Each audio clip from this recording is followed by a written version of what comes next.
Hey everyone, my name is Mike Vaughn. I'm a writer at Geek Vibes Nation, and I'm also the author of The Ultimate Guide to Strange Cinema.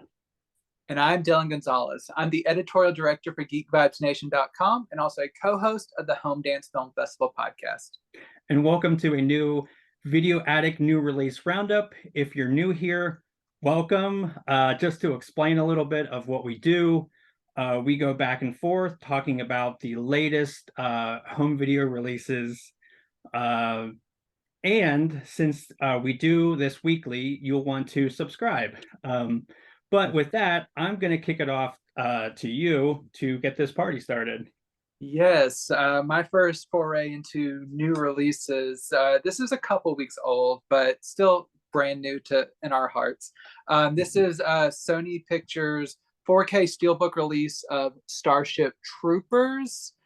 And I did not do an unboxing video for this, so I'll go a little bit more in depth here. But like, it has this removable J card, and you have like all the special features, which I'll talk about here in a little bit. And it has this nice kind of like pop art type, like skulls and like the aliens, and it's a really nice steelbook here. And there's no interior artwork, so I'm not going to remove the disc, but you have a Blu-ray and 4K disc, and I keep the Blu-ray on the outside because I feel that it protects my 4K disc just a little bit more. So yes, this is a, for those who don't know, is a sci-fi classic from Paul Verhoeven, the mad genius who brought us like RoboCop, Total Recall, all kinds of insane movies over the years. And so he's kind of back in that kind of that sci-fi vein for this movie from I believe it was 97. I know this there was just recently a 25th anniversary reunion panel that was included on this release, which is one of the new special features. But I remember seeing trailers for this when I was probably way too young to be seeing like trailers for it, but I was always very intrigued by it because it did just look like a big fun like sci-fi space movie. But it is that and more. I'd actually I've been always wanted to see this, but I kept pushing it off and pushing it off, and now this finally gave me a great opportunity to visit the movie. And as with like Verhoeven stuff like RoboCop, it's not just about what is on the surface. It's not just about all these like space recruits going up and like killing these bugs on these planets. It's a layered like social like political commentary about like it's like commentary on like war efforts and like capitalism and all the type of favorites from Paul Verhoeven. So I really appreciated this movie because it does offer like big, like amazing spectacle. I was very impressed by how even for this film that is like 25 years old, there's the special effects aren't that dated. Like there's a lot of like, it's a good mixture of like precision CGI and practical effects. I know that Phil Tippett, he did a lot of the special effects work for this movie, like a lot of the like he supervised a lot and like did some of the practical effects, and it really shows off because he's obviously a master of the craft. And just and the performances, I think they are serviceable for what this is trying to be. I wouldn't say anyone's going to win any Oscars for this, but like Casper Van Dien and Denise Richards, and even Neil Patrick Harris before he got legitimized by Harold and Kumar Go to White Castle. He played a really interesting kind of like kind of weaselly role, but it works within the context of this. So I really did enjoy like the mixture of like satire and like political allegory with just like the big sci-fi action. It's a lot of fun. So this new release, this was released previously on 4K 5 years ago, and that was whenever Sony was first starting out, and they didn't include Dolby Vision on all their releases. And recently, I've talked about several, and you've talked about some as well, like the recent like Bram Stoker's Dracula, and just a bunch of movies recently have been adding Dolby Vision and like going back. And this is a case here where the film already like I already received positive reviews in the past when that 4K release was came out, but there was a little bit of room for improvement with that Dolby Vision layer and the high dynamic range. And I do say this looks really amazing. And along with the Dolby Vision grade, which makes it look great, it has the Dolby Atmos audio and like the 5.1 original audio included on this, and a new, like I said, the new retro or reunion panel, which is 21 minutes long. It is virtual, which isn't always our favorite, but it is all the cast coming back to talk about the movie, which is fun. And then the Blu-ray disc is the same Blu-ray disc as like from a while ago, a long time ago. But it does include all the legacy special features as well. So you're not missing anything and you get more. So if you haven't picked up the release before, you get this steelbook, you get it in Dolby Vision, and it looks great, and it's a fun movie. If you have the previous release, you got to kind of weigh if the new reunion panel and Dolby Vision is enough for you. I think it might be for hardcore fans, but either way, this is a really great release from Sony. They did a really nice job with it. And this steelbook, like, I'm not sure if it's coming through on the video, but it looks really nice in person. And I know a lot of people kind of did not jive with the look of it whenever it was first announced, but in person, it looks really nice. So I really appreciate this. If you're a fan, I highly recommend it. Yes, I definitely am a fan. I think that would have sounded better if it was in doubly, though. It's a little Spinal Tap joke for y'all. Yeah. Yeah, no, that's great. That is definitely a must pick up for me. I'm a huge Paul Verhoeven fan. I noticed you didn't mention Showgirls in your list of his oeuvre, but bring it on 4K. I'll watch it. I'll gladly. That is like one of my guiltiest of guilty pleasures.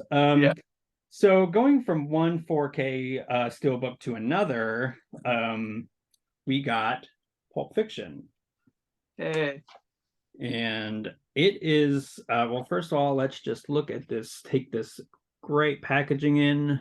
The back.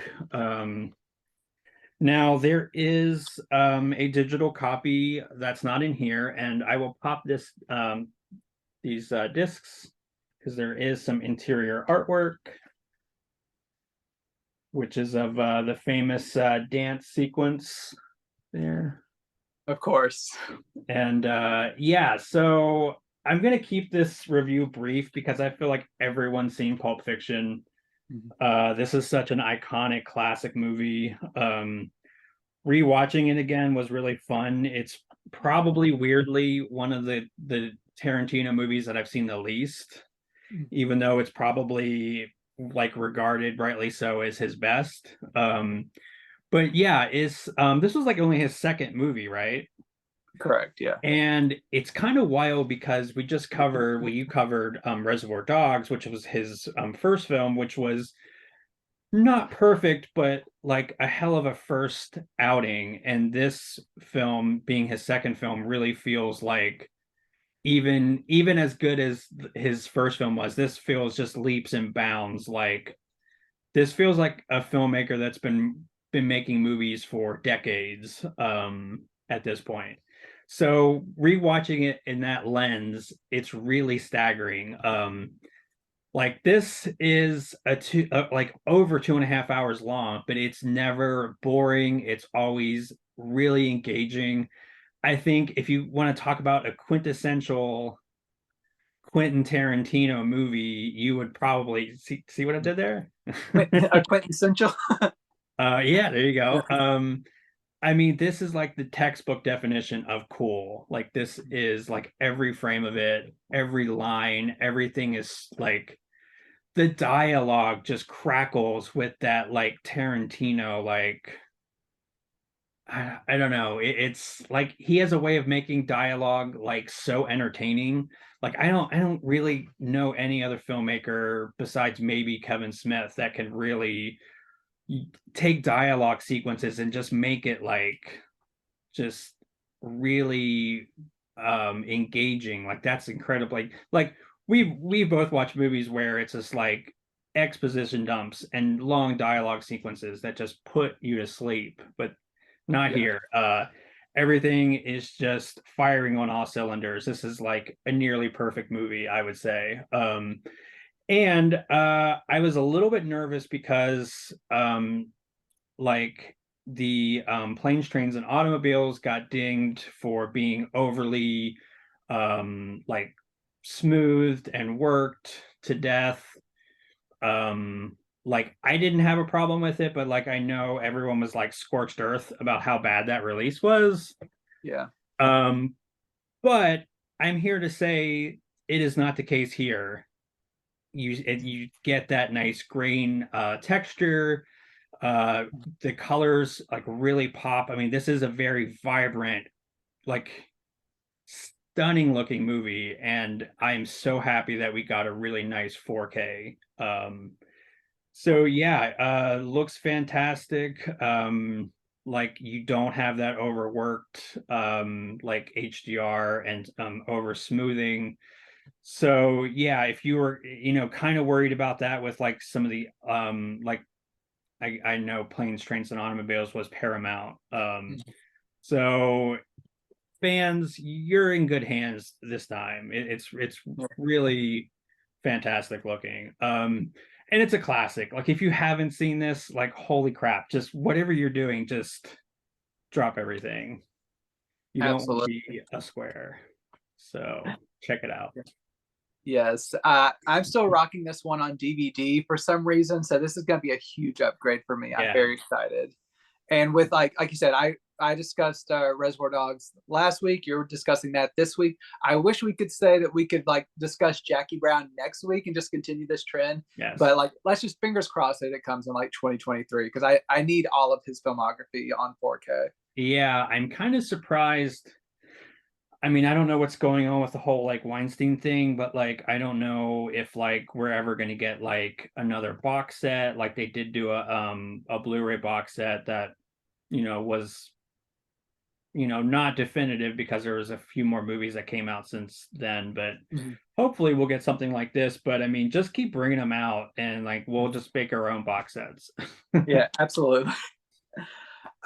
Moving on, I will say my slate this week is primarily like full of really dark movies or even just straight up horror movies. So just like sorry for this bleak entry into December for me from my point of view. I'm starting out with a Shudder original movie from earlier this year, and that is Allegoria, which is an anthology film from Spider One, who is from the band Powerman 5000, also known as Rob Zombie's little brother. So this is his directorial debut. I know he's had kind of like little like kind of like he's like movie scripts inspired by Spider One before, but this is his first actual like debut film.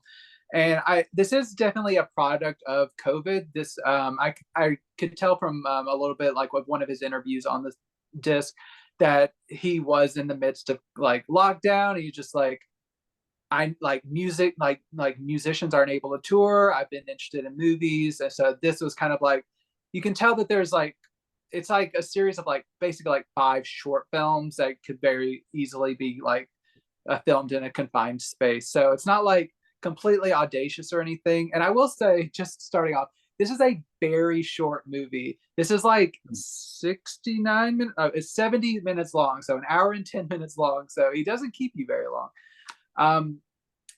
I wish I could say it was great. It was like fine at best and then disappointing at worst, depending on the segment.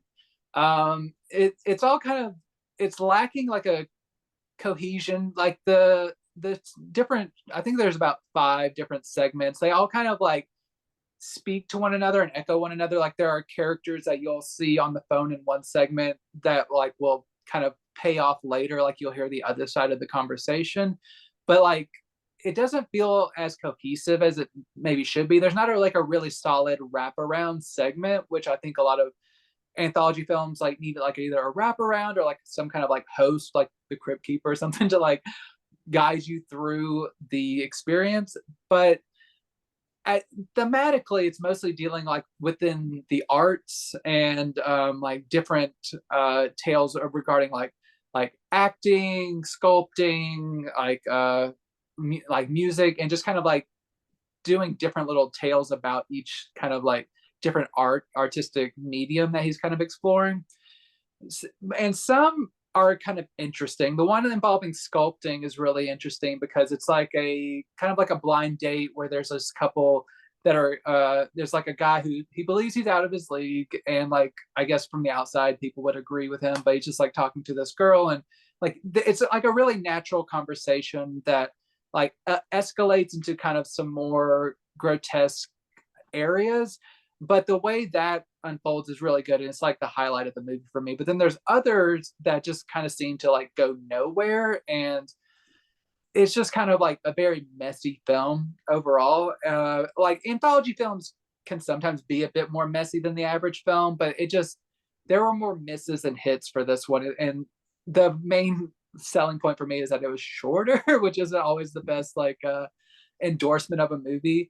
I do really see this is considering the COVID restrictions and like shooting during pandemic, it is well shot, and I would be interested to see him make more movies in the future because I think like you're the same way. I really like Rob Zombie as a director, and I know a lot of people have issues with a lot of his stuff, but he's a very interesting director, and like he like Spider-1, he's also has like seemingly a lot of promise coming out of this one. So I think I want him to do more. This just didn't completely work for me, but there are a few interesting things in there if it interests you at all. I would probably recommend checking it out on Shudder if it works for you. This is a really great release of the film because I was surprised by how many special like there's not a great number of special features, but what's there is very in depth. There's like a segment that just says like interview with cast and crew, and I was like, okay, let me see like this 5 minute thing.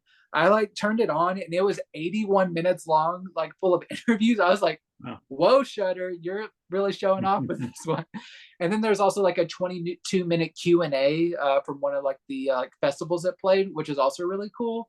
So this, like, despite it being short, it is really packed with special features. So that's really cool. So if you're a fan, it's a good release. It looks good, sounds good. It's just like, as a movie, it didn't completely work for me. Yeah, that sounds interesting. Like it's probably one of those I'll probably like try before I buy kind of things. Because it, like you said, it is on Shudder. And yeah, I was very curious to hear what you thought of this when you put it up on the spreadsheet. So Yeah. I'm probably not going to go into a lot of depth movie wise because I do have a full review of this, but I was really excited to get this one because I think I'm one of the few critics that like actually really connected with this movie, and that is The Loneliest Boy in the World. Mm-hmm. And here's the back. And this is from Well Go USA, and there's no interior. There's like a little like advert there. There's the inside. So yeah, this is a flawed movie, but again, I still really, really enjoyed it. I think like I said, despite not really being liked by critics, I think this is a neat little indie film. Basically, it's a quirky Tim Burton-ish dark comedy about a boy that digs up dead bodies to find friends. Now, that sounds horrific and disturbing, yet the director does a really good job of balancing this tone and keeps it rather light, and you do really find the character endearing despite him being being very unusual behavior. Max Harwood plays Oliver, the titular loneliest boy, and like he's fantastic. I believe he just had a BAFTA nomination. Oh wow, that's cool. So I really hope that like Hollywood scoops him up and he's like the next big thing because he was fantastic in this. And I think, like I said in my review, one of the biggest things that sort of sells this movie is the performances. And like his performance is definitely like the centerpiece of this film, like emotionally. And again, if you don't have that right actor, his behaviors are very off-putting, but when you have somebody that you're like, oh yeah, I don't identify with what he's doing, but like you kind of feel sorry for him. So Yeah. yeah, so I liked it.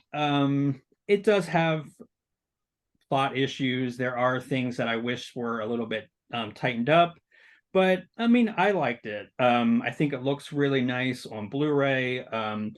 I am really happy that this does have a behind the scenes featurette, like that it wasn't just dumped out. I would have loved a commentary track, but we got something, so that's nice. Mhm. And again, I'm just really happy to own this movie because again, I think it's a creative movie. I even kind of think that while it's not quite up to the standard of like Donnie Darko, it's kind of like in that sort of like I can see this being maybe a cult film that people of a certain generation could probably gravitate towards. So Yeah, absolutely. I put my review up on the site a couple days ago, and I was really excited to check this out because I had edited your review, and I was like, ooh, I had heard the title, but I didn't know what it was about. And I was reading a review, I was like, ooh, this sounds up my alley, and I did really enjoy it. Like, I think there are like, yeah, there's a few issues here and there. There's like could be a little bit like more tightly paced and stuff, but overall, I really enjoyed it. I love the whole magical realism of the movie. It just kind of like it was very whimsical and like it's like a good balance of like kind of creepy but also funny and like heartfelt. So I did really enjoy it. yeah, and I'm blanking on the actress that plays the mother, but like she was great. Mm-hmm. Like she's kind of like Hitch personified. Oh yeah, yeah, yeah, yeah. Yeah, so hats off to her as well. I don't recall her name. I'm sorry. I'm sure she's not watching this right now, but you were If great. so, I'm impressed. Like, thank you for watching. Yeah, I recommend people checking that one out. It's definitely a lot of fun. My next title is one from Unearthed Classics, which they always put out some gnarly movies, and this is no different. And just in time for the holidays, we have Christmas Cruelty, which is a Norwegian film, I believe, from 2013. And this is also a directorial debut, and it is very disturbing. uh, Oh, so, sorry. Can I ask who the director was of that? uh, sure, it's a pair of directors. It's so this is Norwegian, so it's a Per Ingvar Torman and Magne Stuyvesant. I asked because there is a newer British movie, so this clearly is different. Yeah. That like looked very similar that I really liked, but sorry, that was not this one. No, it's fine. Like you just wanted to humiliate me by trying to Oh. pronounce these people's names. That's why I was like, they're Norwegian. But yeah, this is really it's something. It's definitely it's very low budget. It's a very simple concept. It's just like a man in a Santa suit who is like kind of a mild mannered like every man by day. He just like I think he works at like a insurance agency or something along those lines. And he has just like a family and just has a very mundane life. And like by night he gets a Santa like outfit on and he goes and he finds someone to kill. And this starts off in a very disturbing manner. He's in the midst of like his like a killing a family, um, and there is like sexual assault and like while like watching or like making the family watch and stuff like so it's very graphic and like hard to watch like graphic like I wouldn't say it's like X-rated or anything like that. Not that type of graphic, but just very disturbing. I want to like set expectations for what this actually is. But then it's also the type of movie that's not afraid. This isn't really a spoiler. It's a type of movie that's not afraid to like kill a baby. So if you're very sensitive to like that type of like over the top like violence, just know this goes some places. But it even for like kind of like hardcore horror fans, this might be a bit of a difficult watch because like it starts out with a bang, but then there's like a 50-minute stretch where it's just like, I like this and I don't like this for different reasons. There's a 50-minute stretch where you get to know his next victims, and you're just following him, following them, like he's kind of staking them out and just watching them like live their lives. And there are moments where he's not directly watching them, that you're following them. So you get a lot of great time to potentially connect with the characters. While they can be kind of like a little bit annoying, some of them, you do get like kind of, the movie tries to get you invested in the characters, which I do appreciate from a horror movie. I still think even with all this time you spend with them, you don't get completely emotionally connected. So whenever things start going down in like the last 25 minutes or so, it didn't really like, I'm not like, oh my goodness, I hope they survive. I didn't really care if they survived. And it kind of just plays out very matter of factly, like how this attack goes down. And I won't like spoil it, but like I will just say that it is very disgusting. It is very unsparing. It is like over the top. There's a lot of like carnage, so it's stomach churning and all that good stuff. So all the stuff to put you in the holiday spirit. So the movie is decent, but it doesn't feel like paced as effectively as it could be. It just, there's too much of a long stretch where nothing happens. Like, I don't know. It just needed a little bit more to it for me than just like this person just being like as nasty as possible. But if you're into that, you might enjoy it. But I'm just saying, it could be better. This has a director and producer commentary, one of which is the name I butchered earlier.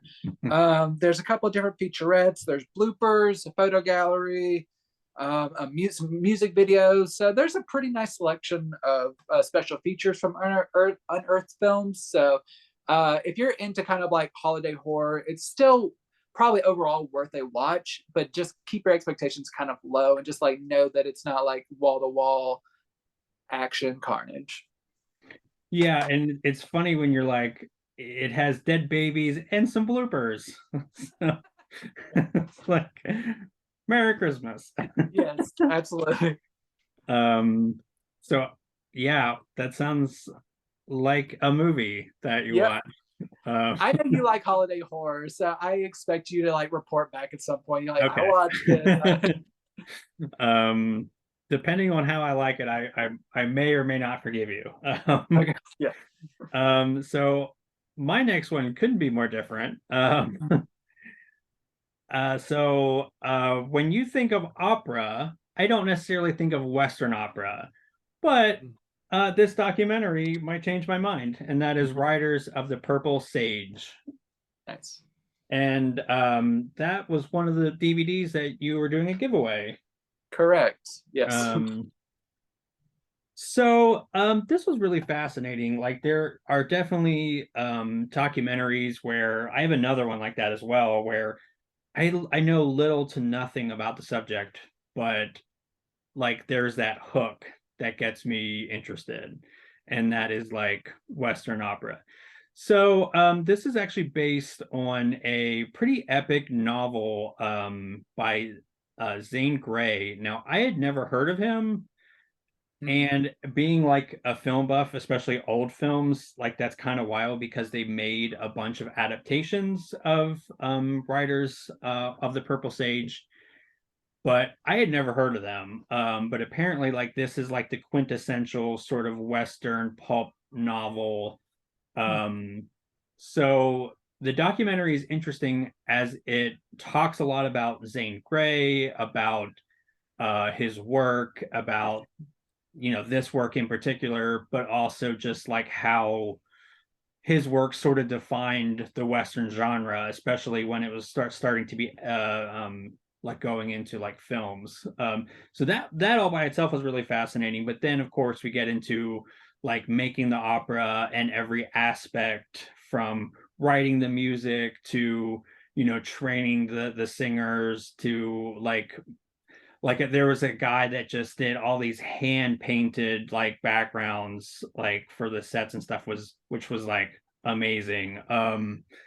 And it's really fascinating, like especially like the making of an opera and like how they need to like swap out actors because they want to protect their voices, like certain they had to change some like notes because it was going to be maybe too hard on their like voice or whatever. So like that stuff's really fascinating. So it's not, and it's also not very long. It's only like 82 minutes. And again, it does a really nice job of like setting the stage, so to speak, with the source material, which I found really fascinating. But just all the little details and effort that kind of like goes into making an opera like this. So I really liked it.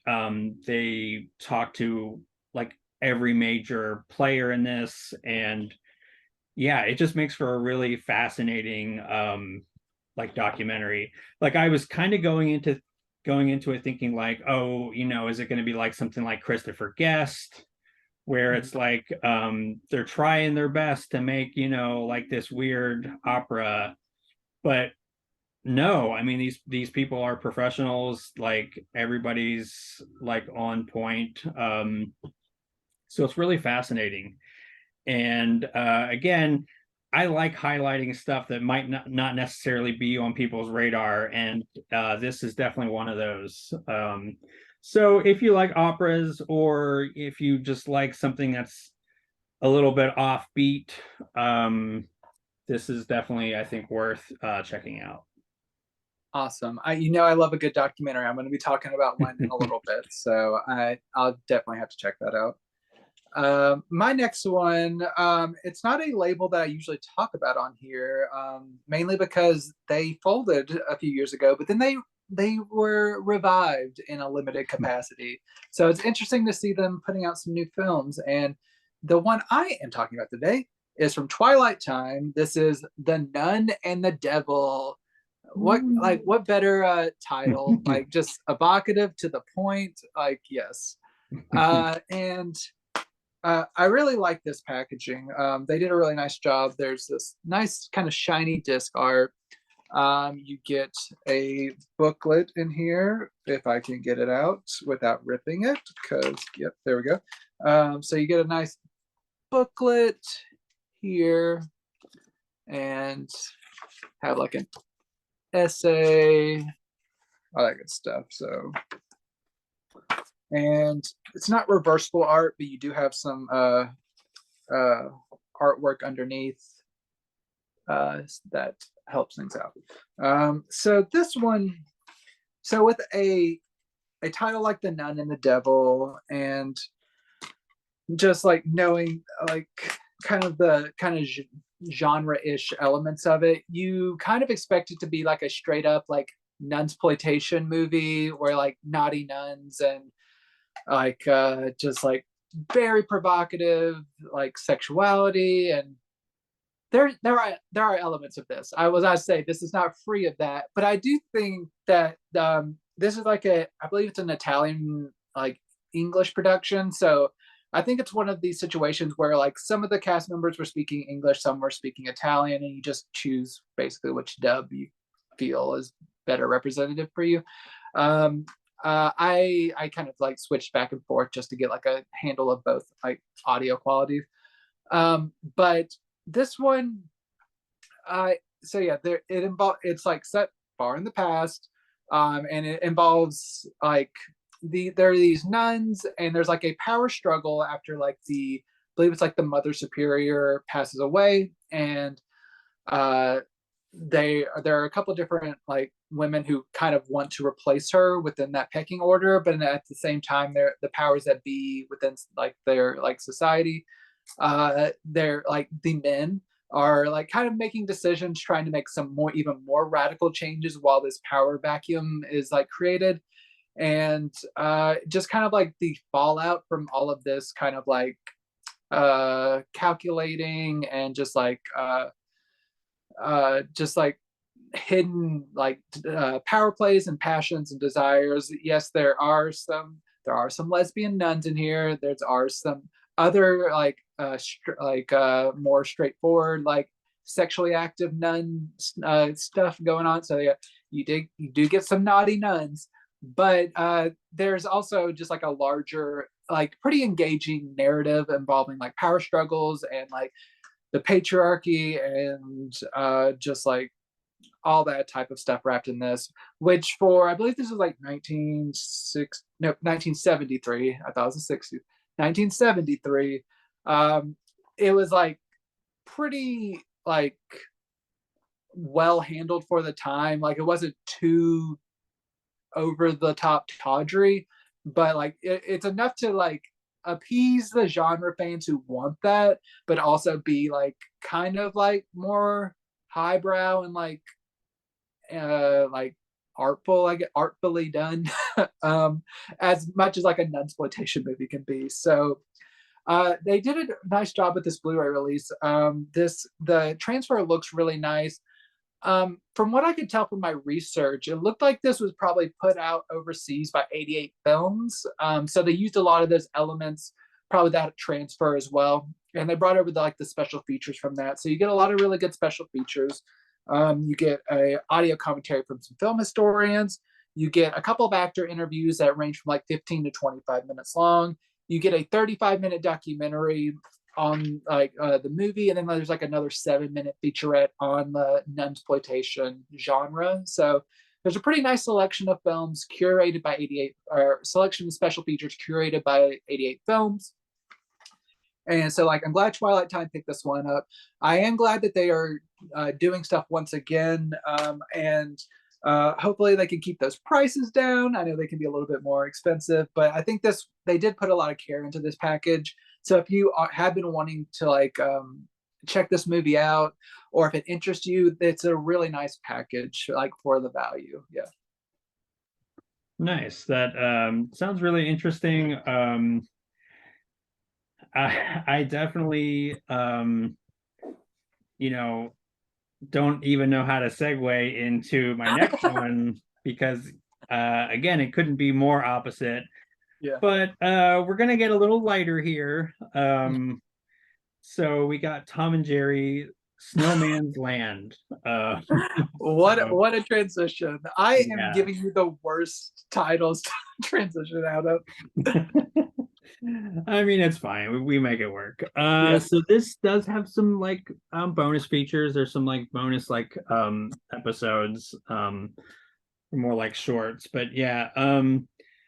So this was interesting. Okay, so I actually was able to show this to my niece because I wanted to be like, do I like this, or is it just because I'm not a child? And I mean, we like animation, but there's definitely some animation that's a little bit more geared to that audience. So this is basically kind of like a weird take on Frosty the Snowman.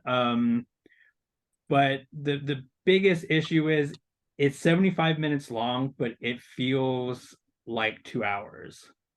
Like it kind of drags. So I showed my niece this, and I think she was bored in the first 20 or 30 minutes. So I was like, okay, so it's not just me, this isn't really engaging for kids as well. I will say some positive things. The voice acting is great. I am blanking on the name, but she does I believe Lil and Phil's voices from Rugrats.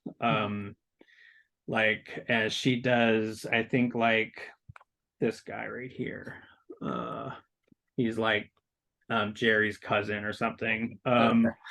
So the movie's really weird though because they throw in these pop culture references. They're literally do the Thelma and Louise thing at the end, which is really weird, admittedly. But and then so the whole Snowman Land is kind of a take on No Man's Land. And there's kind of a weird sort of war movie at the end. Which is a choice. Yeah. The whole thing just feels kind of like a fever dream, if I'm being honest. But I like the animation style. I really like how Warner Brothers, they do this a lot with their other animation, like their in-house animation, where it looks hand painted, but it's like it's digital. It's not like 3D like Pixar, but like it's digitally done animation, but it still retains that kind of old school look. But it's very much like more polished, and you can tell it's like with the colors really popping, you can tell it's like digital, but yeah, like the backgrounds are kind of like made to look a little more like hand painted and stuff, which I liked. It was something I really liked with the new Scooby-Doo direct-to-video thing. But yeah, so I do have some nice things to say about it. I mean, on a technical side, it's good. Like the voice acting is really great. Whoever was like the voice director did a really nice job. Everything seemed pretty seamless. So yeah, I just think that like the biggest thing is like the plot is maybe not coherent enough and the pacing's not very good, but I mean, it is what it is. Like I said, my niece was kind of my test subject to see if it was just me or if it was like also like from a child's perspective. But there was some times when she was engaged. But again, it like lags and then she kind of lost interest. So yeah. So she was my little guinea pig for watching this movie, and it kind of failed with her as well. But again, it does have some positive things. I mean, I really overall really like Warner Brothers animation. Like the animation's great, the voice acting is always top notch. It's just the plot wasn't that great. Yeah, I know Warner, I think it was like either last year or the year before, they re-released like the like kind of Nutcracker themed movie that they Tom and Jerry had done from a few years ago, and they released it on Blu-ray actually, which I really appreciated. And I like that one pretty well, but even that one, as much as I liked it, was a little bit too long. So I don't know. I think these like original movies, even though we want our value for the money, like I think they need to be like a little bit more condensed, like 50 minutes maybe. I don't know, just like more compact, Yeah. but it is what it is. My next title, I think it's my last kind of darker title. Yeah, pretty much. This is the first 4K release from BCI, and this is Children Shouldn't Play with Dead Things from director Bob Clark. So we've been talking about a lot of Bob Clark this year, so that's fun. So yeah, you get this cover art or this slip cover right here, and then underneath you have the alternative cover art. And let me see, is it reversible? It is reversible. So on the other side, you have this cover art here. And get that back in safely. And you have some liner notes here. Let's see, yeah, you got little essay here. And finally, you have the 4K disc here. Yeah, that's the 4K disc. And then there's stacked Blu-ray disc. One has the movie and one has special features. So that's the special features. And then here's the Blu-ray edition of the movie. So this kind of reminded me of how I felt about a month or so ago, whenever I talked about full moon features, whenever I talked about Transfers 4K, because this is my first experience with BCI. This is also a company that, by and large, everything I've heard about it, people seem mostly disappointed with their releases because of just not great like encodes or transfers. They just don't seem to usually pull it off very effectively. So whenever I was going into this movie, I tried to keep that in mind. And overall, I will mention this is a 4K release, but there is no high dynamic range. It is an SDR transfer, so you're not going to get like incredibly different, like impactful colors. It is kind of what it is.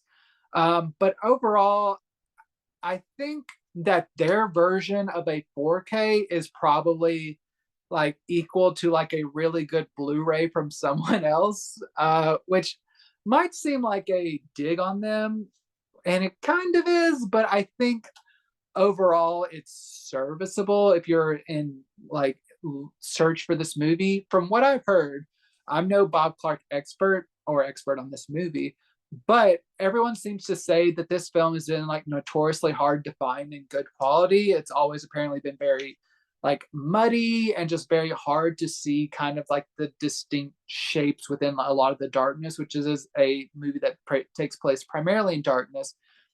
And I have to say, this did not really leave me struggling to really make out a lot of like fine detail. There's still very like a little bit of like a milky appearance to some of the black levels, and some of it just seems kind of a little soft and everything. So it's not like a dazzling transfer by any stretch of the imagination, but I think it's serviceable for what it's doing. So like I was very disappointed by the Trancers 4K that I was just referencing, but this one isn't like a travesty. It's just kind of like it's a solid 4K, but it's like basically on the level of a Blu-ray. So if you've been wanting this film in good quality, I think it's a pretty solid presentation. I would just like weigh your own taste as to whether you want to spend the money on the 4K, but like I think it's pretty solid. The movie itself, I found actually pretty interesting. It's a group of actors who go out to like rehearse for a play. There's like this a lot of really annoying characters, admittedly, but there's like a pompous like director type, like a young director who is like basically fucking around for the first like 25, 30 minutes or so, and like ends up like digging up a dead body and like performing like a jokingly performing like a ritual on the dead body. And then of course uh the dead start coming to life and they pay dearly for it. So it's not like a completely complex movie, but it's entertaining for what it is. It's like a nice blend of like horror and like comedy, like dark comedy, which Bob Clark is pretty good at. So if you're a fan of this film or if you're a fan of Bob Clark, I think this fits solidly within his output. And there's a really lot of great special features on here. Like I said, there's a whole, I showed you a whole different like special features disc. There's a 90-minute documentary on Bob Clark. So that's like maybe enough for just some fans because it's really cool. And then there's a lot of other great special features. There is a commentary track. There are different interviews with like some of like the cast members. There's like an introduction from one of the cast members. I will say I didn't mention this, but regarding the image quality, this is from a 4K restoration of a 35 millimeter print. I will say it's not the negative; it's a print, so that's probably takes to account some of like the uneven quality. But it is a 4K restoration, and there's some music videos. There's a bunch of good stuff. So overall, solid set. Just like know that it is BCI, and so it's not going to be like a mind-blowing transfer, but it's serviceable. It's far from a travesty, and fans of Bob Clark, like they'll want to check this out. Children shouldn't play with dead things. It's a fun movie. I enjoyed it. Have you seen this one yet? I know you're a fan of Bob Clark. Yes, I'm definitely a huge fan of Bob Clark, but like I'm a little bit more lukewarm on this one. I had the previous VCI Blu-ray of this, and yeah, I it has a lot of interesting ideas. I just don't know if they necessarily for me come together, but um there are definitely some really weird, wacky characters Yeah. to be found. And it's funny because I kind of like I know we were talking last week about like John Hughes, and weirdly I kind of liken Bob Clark to John Hughes in a way because they sort of find a way to tap into like certain pastiches and certain like finding this like sardonic humor in things, like, you know, this is clearly like a send up of like actors and acting troops, and you know, it's like through that kind of dry sarcastic prism that is what I really like about Bob Clark's work. He did another really excellent movie that I really hope gets a 4K release. I think it's called Dead of Night. I know there's an anthology called that too, but this was like his like Monkey's Paw, but it's like a Vietnam like situation instead, which is fantastic. It's a really great movie by him that I also hope gets a new release. But yeah, I will have to check that out. I'll wait till it goes on sale. Yeah. So my next one was one that was another like really fun discovery for me. And it's actually a Ron Howard movie that I had not seen or even heard of, and that is The Paper from Mill Creek. And you know, you see like it's got the retro like design, but also we have some new interviews. Oh, good. Look at that. That is amazing. Yeah. Especially since Ron Howard is gives a new interview for this. So that is pretty Okay. impressive. So let me Yeah. show off the so here, and no, well, they don't ever have alternate art. So that's what the disc looks like. And yeah, so have you seen this one? No, not yet. Uh if you like really great newspaper movies where it almost feels like His Girl Friday, in the way that it's like snappy, you know, the dialogue crackles, like it's fast paced. This movie's like 2 hours long, but it really uses that time wisely. Like there's a lot of really interesting characters. This cast, I mean, look at this cast. That is insane. And like that's just the core cast. It has like a fantastic supporting cast. They don't mention this, but Catherine O'Hara is in it for a little Oh, bit.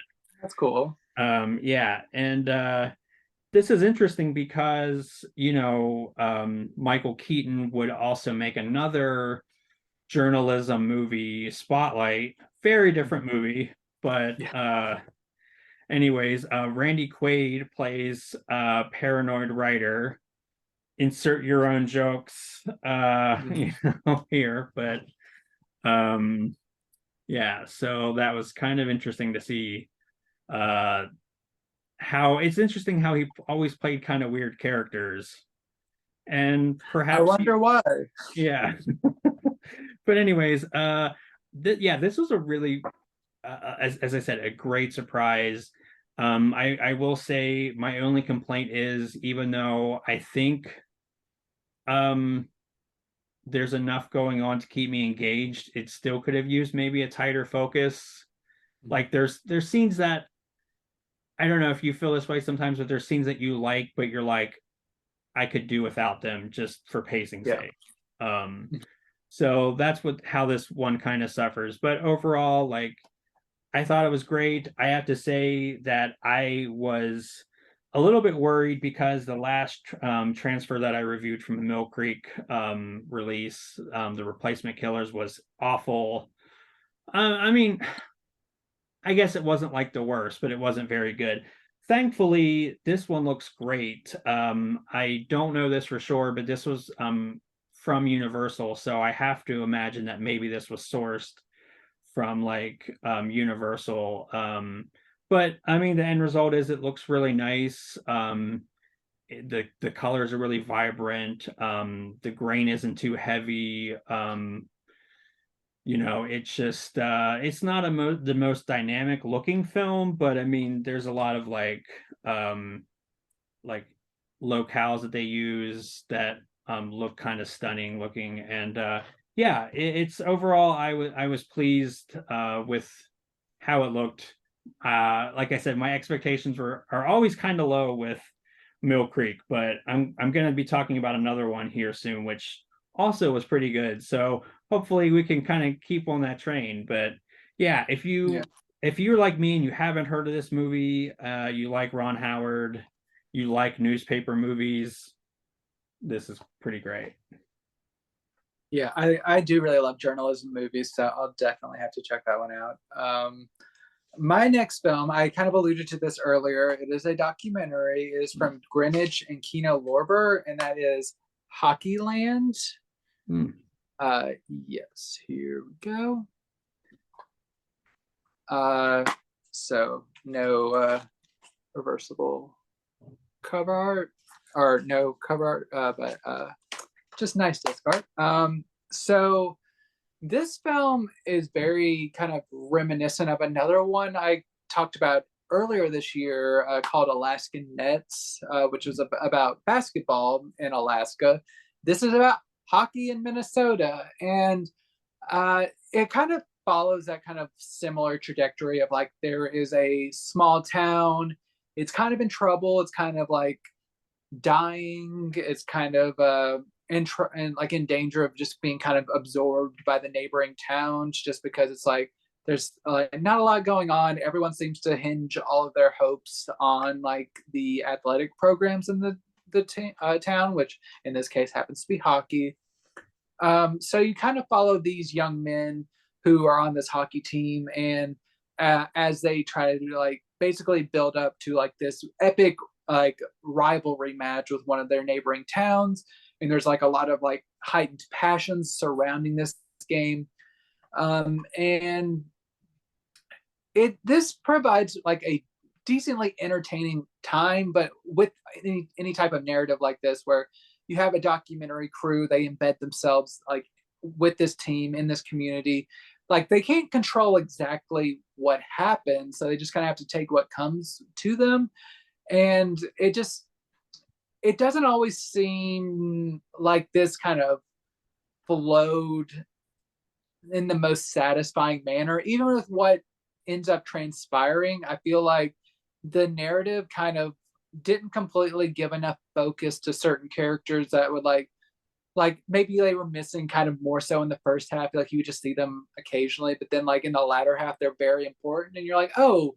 maybe I should have stayed, like had some more time with this one character or something to like kind of build up these emotions. But I understand they were trying to keep things relatively tight, and it overall it is entertaining, but I'm also talking as someone who is a very like a sucker for sports documentaries or documentaries in general.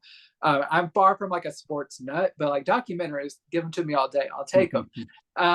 But overall it's like it's an entertaining movie, but compared to like even something like Alaskan Nets, and definitely compared to something like Hoop Dreams, which is like considered like the pinnacle of like sports documentaries, it just doesn't seem to have like enough there to really like make it a classic. It's good for a watch, but I have to say it's like it's mostly just like it's entertaining, not great, but I enjoyed it. I'm glad it was released on Blu-ray. Documentaries aren't always released on Blu-ray, but I always appreciate when it is. It looks nice, sounds good. There's not really any special features besides just trailers, which I don't really view as like a special feature necessarily. But if it sounds interesting to you, it's worth checking out. It's just like it's not among the best sports documentaries. I'm being honest. It's just not. What would you say is the best sports documentary? Like, what do you Ooh, think? geez. Like somebody that maybe not the best, but like somebody that like me that hasn't seen a lot of them, like what would you recommend?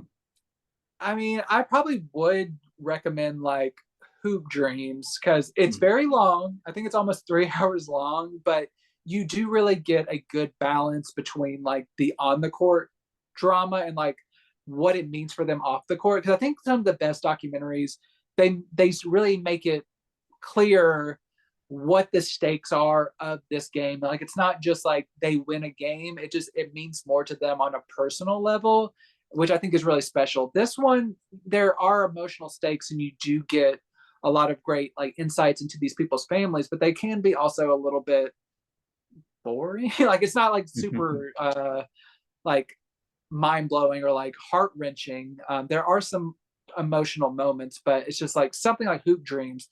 You can tell these kids are like fighting for their lives, basically, like not literally, but like certain, like if they win this game, it could mean more to their future than anything else in that like society can give them, which I think is what's really great about Hoop Dreams. So I would recommend starting there and then just like go out. I had to like come up with a list, or I had to like write an article for the site, like best sports There you documentaries. go. Yeah. So my final title is another Mill Creek release, and that is Shadowlands.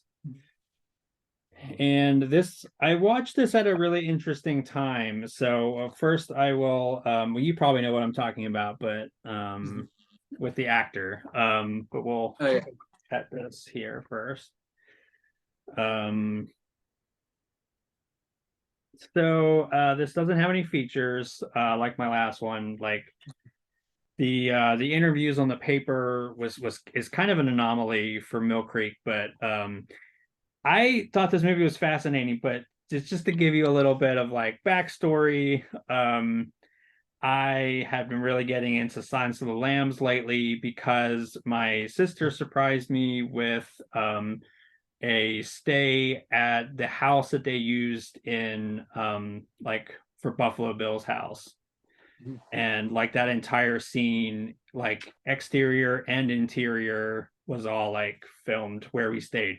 So that was kind of wild. So it was also like just fun to have, you know, like the run of this ridiculous mansion. But so it was like interesting when I got home, I was like getting right back into the swing of things. And this was the first movie that I watched actually right afterwards. And this couldn't be far. I mean, this is so far from Hannibal Lecter. So he is playing C.S. Lewis, which if that name sounds familiar, he is the pretty famous children's author. He is known for the Narnia books, but was also very religious. They almost frame him just maybe not quite a religious zealot, but almost there. Yeah, and this of course was directed by Richard Attenborough, and he of course everybody knows as the main guy in Jurassic Park. You know, what was it, Hammond? John Hammond? Yeah. And what's kind of funny was the kid that plays the kid in Jurassic Park, the boy, I can't think of his name, but I would never be able to pull that. Yeah. Well, yeah, so there's a little bit of Jurassic Park connection in this too. And Deborah Winger is of course awesome. I'll get into that. But so this is another movie that like I'm kind of glad that I just picked this and made myself watch it, because it's not something that I would necessarily just think about wanting to watch, but having watched it, it's really fascinating. It's probably something I would watch again even. It is a really interesting sort of like, it's not so much about the life of C.S. Lewis, it's more about like his you know, him as an older man meeting up with the American poet Joy Davidman. And it's a pretty long but very engaging film. I think what really makes this movie is, of course, Anthony Hopkins and Deborah Winger. Their performances are great. The production designs are really immersive and amazing. The cinematography, it just is all in service of just transporting you to this very specific time and place. Like it really, they really did spare no expense when it came to this movie. Please laugh. I need like an applause sign or like a laugh, or just maybe we should start putting laugh tracks over this. I don't know. We need a live stream so they can give you, our audience can give you thumbs up and like, yeah, good job. Probably mostly thumbs down. At least for me anyways. But yeah, it's and it's a tearjerker. Like it definitely is one of those movies where it's like if it like, I won't say for spoiler's sake, I guess, but you will want a box of tissues at the end of it, because it doesn't have, it has a bittersweet ending. I'll put it that way. Oh, for sure, yeah. Have you seen it?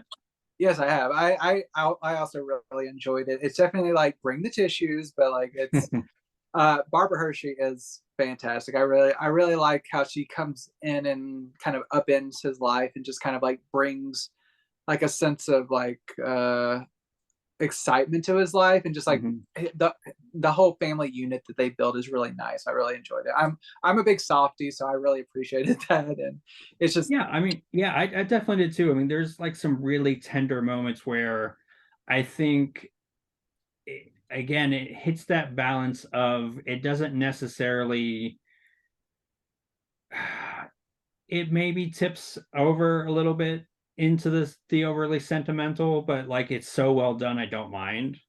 mhm, So I yeah, get that. yeah, it's another one that I was like, just like the paper, it was a really nice surprise. So if that's not on your radar, and you like these actors, check it out. 2 for 2 for Mill Creek. What a surprise! That's great. My final title today is from Kino Classics, and that is Assassination from 1967 with Henry Silva, who I've always really liked as kind of like a kind of a character actor. And but so it was nice to see him in more of a leading role, which is primarily what drew me to this. This does have different artwork. So here's, like I said, once again, here's the slipcover. Here's the cover art underneath. So get that slipcover if you want alternative art. And no reversible cover art, just the normal disc art in white underneath. But get a cool slipcover. And so this one, I came for Henry Silva, and I left like still mostly just there for Henry Silva. He does a really good job in this. The movie overall is nothing like incredibly special. It's about a man who is on death row, and but he gets recruited to like help the government, like basically work in like a spy capacity. So he gets he has to basically have his identity killed off, like, but he gets like his face like reconstructed, and like he kind of like gets a different appearance, and he's able to like go kind of undercover as like this with this new identity in order to like aid the government in like a plot that they need to execute. So it's like it's kind of similar to was the one with Fred Ward, where he's like hanging from the Statue of Liberty. Do you know what I'm talking about? Oh, yes. So It's like like, a was that like Reno something? Remo Williams, Adventures of Remo, Remo yeah. Williams. Yeah, yeah. I'm so sorry, audience, for like having to endure that. But yeah, Adventures of Remo Williams. It's kind of similar to that, except there's no kung fu mastery in this. It's more of a straightforward take on it. So the plot overall, like, it's nothing special. There's some fairly engaging like spy drama within this, but it all plays out kind of by the numbers. Like I said, Henry Silva, he's very charismatic. I really enjoyed him in this role. It just didn't blow me away overall. It's just like a solid kind of like, for lack of a better term, dad movie. Like it's one that you would just like turn on like back on the day and like on like maybe like AMC, and you would just like appreciate it, and like on a Saturday afternoon. So it's fine. Um, this Blu-ray, it comes from a new 4K restoration, which is very cool. I appreciate that a lot. It looks really great. There's still like even like just small like nicks and like specks here and there, but overall it looks really good. They did a really nice job with this, and it does come with an audio commentary track with film historians Howard S. Berger, Steve Mitchell, and Nathaniel Thompson. So you have a trio of film historians talking all about this movie. And yeah, so if you are a fan of like European spy thrillers, pretty okay. But it's a good presentation. So I recommend it for Henry Silva fans or European spy thriller fans. Nice.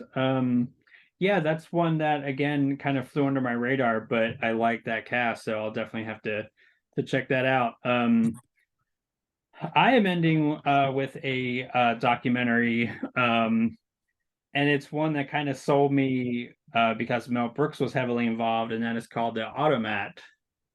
Yeah.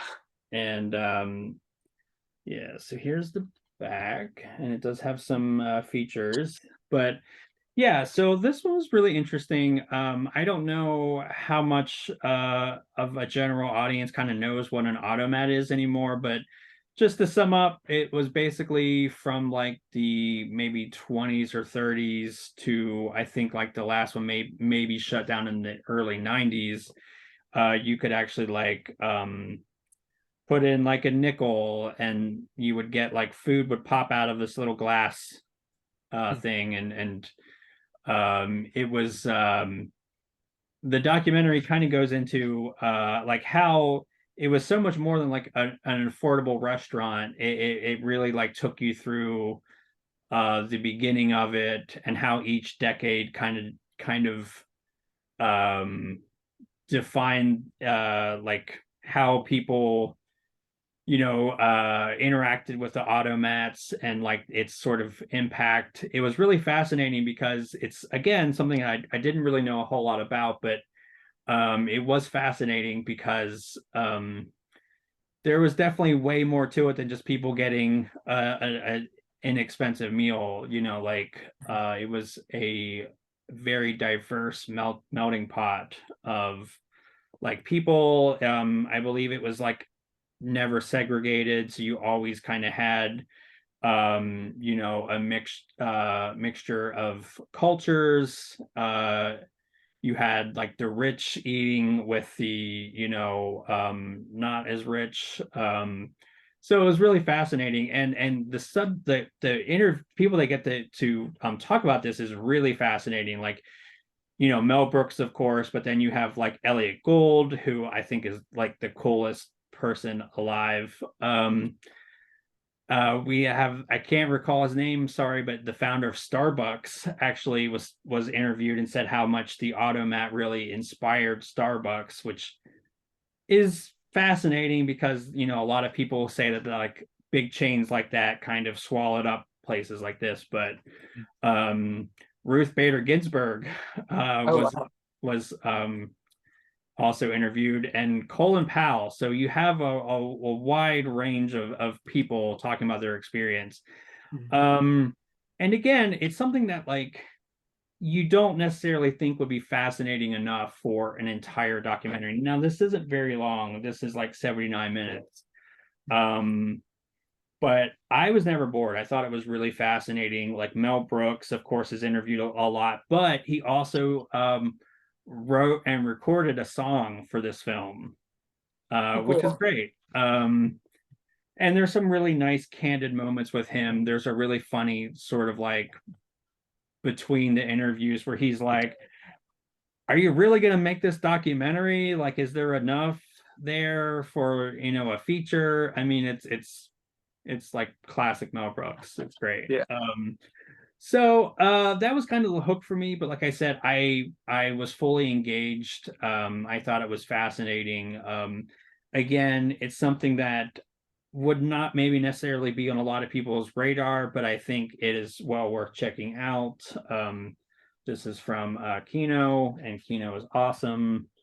And you all should check this out. I really thought it was a fascinating film. And again, I mean, it's worth it just for Mel Brooks' song alone, really. So, um, yeah. So I guess that does it for this week.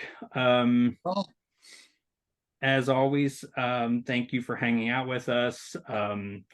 This was a lot of fun. And as I said at the beginning, we do this weekly, so please be sure to subscribe. And thanks for hanging out with us.